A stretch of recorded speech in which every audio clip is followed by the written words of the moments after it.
मुन्ना कुल्हाड़ी कंधे पर रखे जंगल की ओर जा रहा था। तभी एक व्यक्ति रास्ते में आ गया और उसकी ओर तिरस्कार भरी नजरों से देखने लगा। मुन्ना, कहाँ चले? जंगल जा रहा हूँ, लकड़ी काटने। फिर वही बेकार की मेहनत। जब भी तू लकड़ियां काट कर लाता है, कुछ ना कुछ ऐसा होता है कि बेच ही नहीं पाता।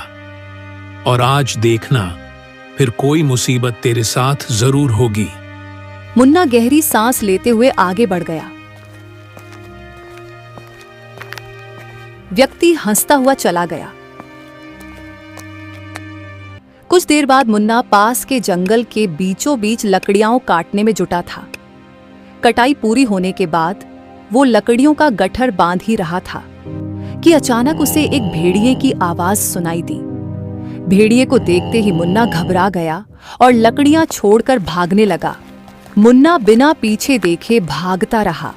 मुन्ना गांव पहुंचते ही हाँफने लगा। तभी कुछ गांव वाले उसे देखकर हंसने लगे।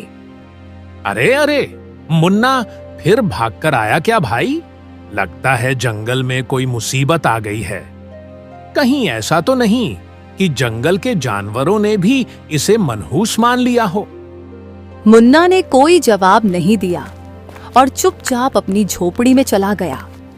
आज तो बाल बाल बच गया, नहीं तो आज मेरा मरना तय था।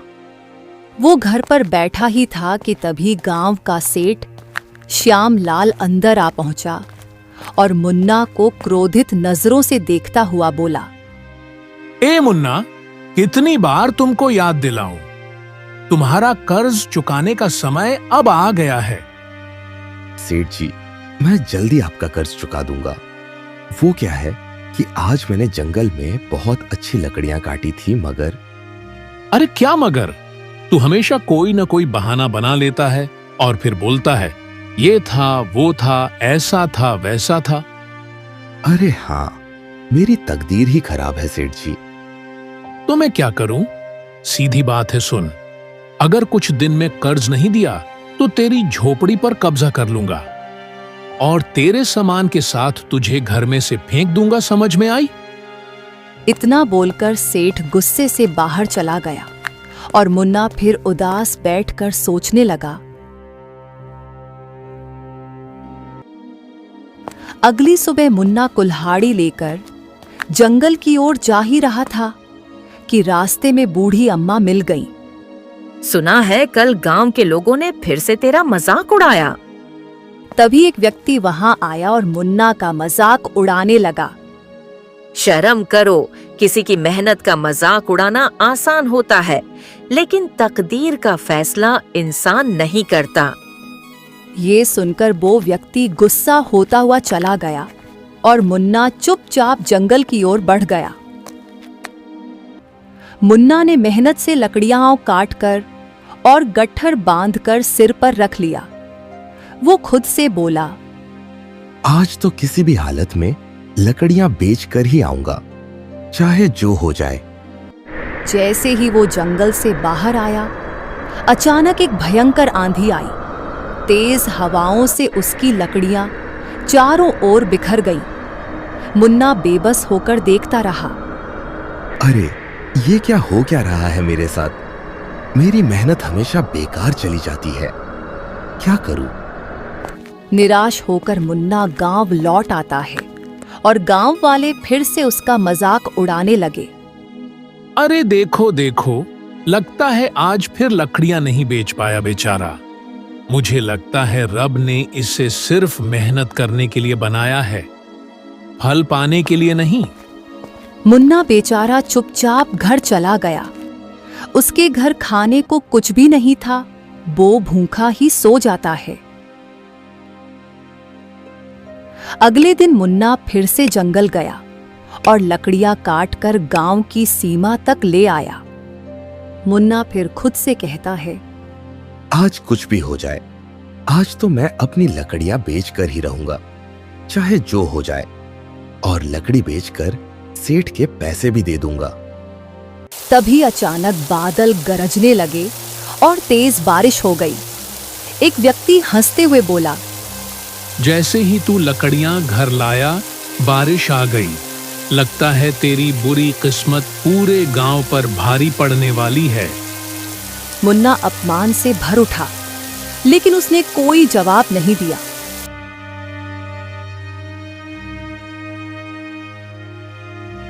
अगले दिन मुन्ना फिर जंगल जाने के लिए तैयार खड़ा था। तभी एक गांव वाला हंसते हुए उसके पास आ पहुंचा। मुन्ना, एक काम कर भाई, इस बार तू जंगल में भटक जाना और कभी वापस मत आना, क्योंकि तू अगर गांव में रहा तो हमारे गांव में कहीं बाढ़ न आ जाए। मुन्ना ने उसकी बात अनसुनी कर दी और जंगल की ओर चल पड़ा। जंगल पहुंचकर मुन्ना एक बड़े वृक्ष के नीचे बैठकर उदास होकर आंसू बहाने लगा। गांव वाले सच कहते हैं, मेरी किस्मत ही फूटी हुई है। जब भी लकड़ियां काटकर बेचने जाता हूं, कोई न कोई मुसीबत आ जाती है। श्याम सेठ का कर्ज भी सिर पर चढ़ा है। अरे अब करूं तो क्या करूं? तभी एक बूढ़ा वहां आ पहुंचा और मुन्ना को रोते देख ठहर गया। बेटा, ओ बेटा, ये तुम्हारी आंखों में आंसू क्यों हैं? बाबा, जिसकी तकदीर फूटी हो उसकी किस्मत में आंसू ही होते हैं। मैं लकड़हारा हूं, लेकिन बस नाम का। जब भी लकड़ियां बेचने जाता हूं, कोई न कोई बाधा आ जाती है। सेठ का कर्ज बढ़ता जा रहा है और गांव में सब मेरा मजाक उड़ाते हैं। बस बस, अपनी तकदीर पर मत रो बेटा। शायद तुम्हारी तकदीर में बड़ा आदमी बनना लिखा हो। मुन्ना चौंक गया और गुस्से में खड़ा हो गया। अरे जाइए बाबा जी, पहले से ही परेशान हूं और आप और मजाक बना रहे हैं। अरे जिसकी किस्मत में एक ढंग का काम नहीं लिखा, वो बड़ा आदमी कहां से बनेगा?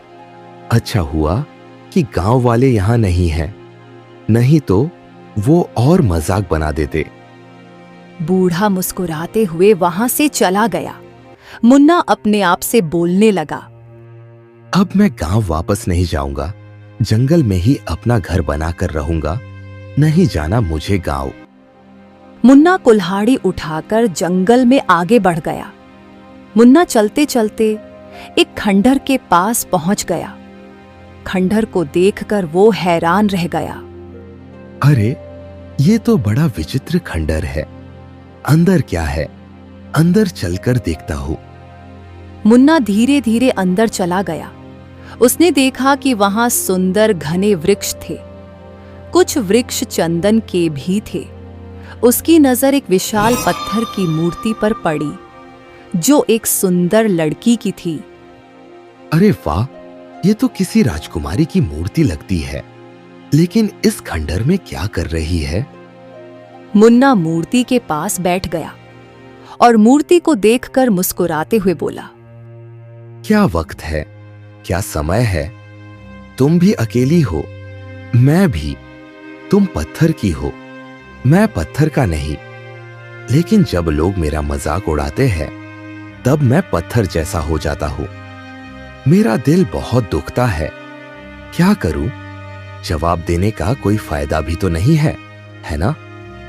मुन्ना काफी देर तक मूर्ति से बातें करता रहा। फिर पेड़ों को देखकर बोला, हाँ, ये लकड़ी बहुत महंगी बिकेगी, इसे काटता हूं।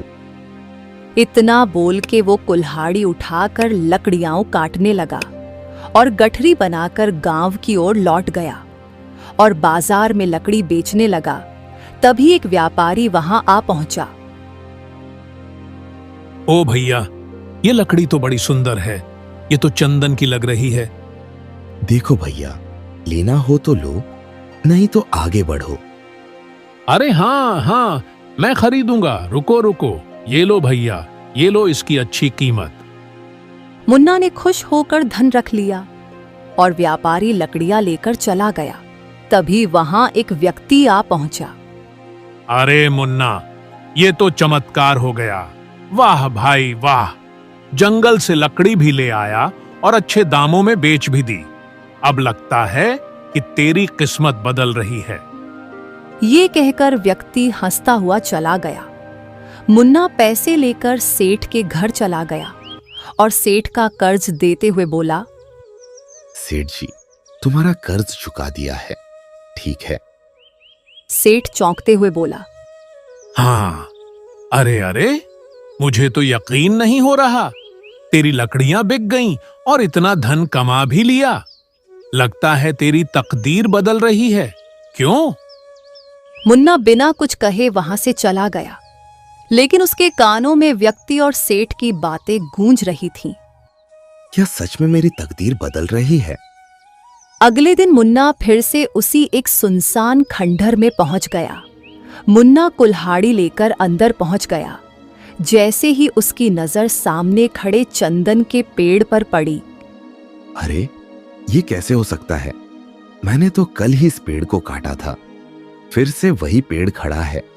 ओरे बाबा रे बाबा, कुछ तो गड़बड़ है। यहां तभी मुन्ना की नजर पत्थर की मूर्ति पर चली गई। वो उसके पास चला गया और उसे ध्यान से देखने लगा। तुम्हें पता है, अरे, कल पहली बार ऐसा हुआ कि मैंने लकड़ियां काटी और बाजार में अच्छे दामों में बिक भी गई। शायद तुम मेरे लिए भाग्यशाली हो। काश कि तुम मेरी बीबी होती। माफ करना, मुझे तो ये कहने का कोई अधिकार ही नहीं है, लेकिन हाँ, सच कहूं तो जब पहली बार तुम्हें देखा तभी मुझे तुमसे प्रेम हो गया था। अब क्या कर सकते हैं। कुछ देर बाद वो फिर से चंदन का पेड़ काटकर लकड़ियों को बाजार में बेचने चला गया। अब मुझे सच में लगता है मेरी किस्मत मेरा साथ दे रही है। मुन्ना अगले दिन फिर से खंडहर में आ पहुंचा। उसने देखा कि पेड़ फिर से उग चुका था। ओरे बाबा रे, फिर से वही पेड़। ओरे बाप रे बाप, ये तो जरूर कोई जादू लग रहा है। मुझे लगता है ये हवेली जादुई हवेली है। इतना बोलकर वो मुस्कुराते हुए मूर्ति के पास उसके सामने बैठ गया। तुम बहुत ही रहस्यमय हो, लेकिन न जाने क्यों तुम्हें देखकर मेरा मन हल्का हो जाता है। शायद इस खंडर की वीरानी तुम्हारी वजह से कम हो गई है। बहुत दिन बीत जाते हैं। मुन्ना हर रोज खंडर में जाकर मूर्ति से बातें करने लगा और चंदन की लकड़ियों को बाजार में बेचने लगा। उसकी किस्मत चमकने लगी। जो लोग मुन्ना का मजाक उड़ाते थे, अब वही मुन्ना का सम्मान करने लगे। एक दिन मुन्ना मूर्ति के पास बैठकर गहरी सांस लेते हुए उससे बोला, तुम मेरी साथी बन गई हो। तुम्हें देखे बिना मेरा दिन नहीं कटता है। काश तुम पत्थर की नहीं बल्कि जीवित होती। मुन्ना ने इतना कहा ही था कि तभी पत्थर की मूर्ति से एक सुरीली आवाज मुन्ना के कानों में टकराई। मैं कब से तुम्हारी बातें सुन रही थी मुन्ना। तुम्हारी सच्चाई ने मेरे अंदर की आत्मा को जगा दिया है। अब मैं तुमसे बात कर सकती हूँ। पत्थर की मूर्ति को बात करते हुए देखकर मुन्ना घबराकर इधर-उधर देखने लगा। तुम चौंको मत मुन्ना, ये सच है। ऐसा लगता है जैसे मैं फिर से जीवित हूँ। तुम विश्वास नहीं करोगे, लेकिन जब तुम चले जाते हो तो मुझे बहुत बुरा लगता है। मैं हर रोज तुम्हारे आने का इंतजार करती हूँ। मेरा बिल्कुल भी मन नहीं लगता है। अच्छा, और तुम्हारे श्राप का अंत कैसे हो सकता है? मेरा श्राप केवल वही व्यक्ति तोड़ सकता है जो पहाड़ों पर रहने वाली बकरी को वहां रहने वाले दानव से छुड़ा कर लाएगा। इस श्राप का उस बकरी से क्या लेना देना है? बहुत समय पहले मेरी वजह से वो बकरी उस दानव ने पकड़ ली और आने वाली अमावस की रात को वो दानव उस बकरी को मार डालेगा, जिससे उस दानव की शक्ति और बढ़ जाएगी। लेकिन तुम पत्थर कैसे बनी? ये सब होता देख एक बूढ़े ने मुझे बद्दुआ दी थी कि जब तक ये बकरी आजाद नहीं होगी तुम पत्थर की रहोगी। उसकी बद्दुआ से रब ने मुझे ऐसा कर दिया। ठीक है, मैं तुम्हारे लिए वो सब करूंगा जिससे तुम ठीक हो जाओ। पर मुन्ना, वो दानव बहुत खतरनाक है। तुम्हें छुपकर उस बकरी को यहाँ लाना होगा। ठीक है, मैं उस बकरी को यहाँ जरूर लाऊंगा। मुन्ना वहां से चला जाता है। पहाड़ पर एक बहुत ही खतरनाक दानव रहता था। मुन्ना पहाड़ों की तरफ पहुंच जाता है। कुछ देर तक चलने पर मुन्ना उस गुफा के पास पहुंच जाता है। पहले मुझे देखना होगा कहीं दानव जगा हुआ तो नहीं है। मुन्ना चुपके से गुफा के अंदर देखता है। वो देखता है दानव सो रहा होता है। मुन्ना यह देखकर अंदर जाता है। उसको बकरी दिख जाती है। वो चुपके से बकरी के पास जाता है और बकरी को बाहर ले आता है। फिर मुन्ना उस पत्थर की मूर्ति के पास पहुंच जाता है। देखो, मैं इस बकरी को ले आया हूँ। तभी वो मूर्ति एक सुंदर लड़की के रूप में आ जाती है। वाह, तुम तो ठीक हो गई हो। हाँ मुन्ना, तुम्हारी वजह से मैं बिल्कुल ठीक हो गई।